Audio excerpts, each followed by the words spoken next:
মহা বিপদ সংকেত, রেমাল ধেয়ে আসছে।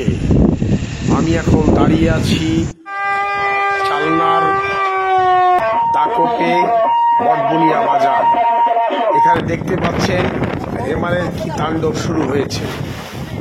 রেমাল আস্তে আস্তে ধেয়ে আসছে এবং রেমাল এখন বর্তমানে ঘূর্ণিঝড় থেকে ভয়ঙ্কর জলোচ্ছ্বাসে পরিণত হয়েছে, যে কারণে পানির চাপ বেড়েই চলেছে।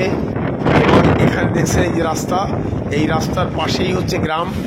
এখন এই রাস্তার এই ভেড়ি উপচে পানি বিভিন্ন গ্রামের মধ্যে ঢুকছে এবং গ্রামের সাধারণ মানুষ যদিও তারা আশ্রয় কেন্দ্রে চলে গেছে, তারপরেও তাদের ঘরবাড়ি, জিনিসপত্র, আসবাবপত্র এগুলো একে একে এই পানি ঢুকে নষ্ট হবে। তারা বড় বিপদের মধ্যে আছে। তারপর তারা চেষ্টা করছে ভেড়িটা অন্তত কোনোরকমভাবে একটু ঠেকানোর জন্য। চেয়ারম্যান আমাদেরকে জানিয়েছেন যে আমরা আমাদের মতো চেষ্টা চালিয়ে যাচ্ছি। মাটি নাই, হাসপাতাল মাটি নাই, দেখছেন তো আপনার। কারণ বর্ষায় বালি ভরে দিচ্ছি, দেখা যাক কত কি হয়, সেটি আমরা বলছি নিচ্ছি আপাতত।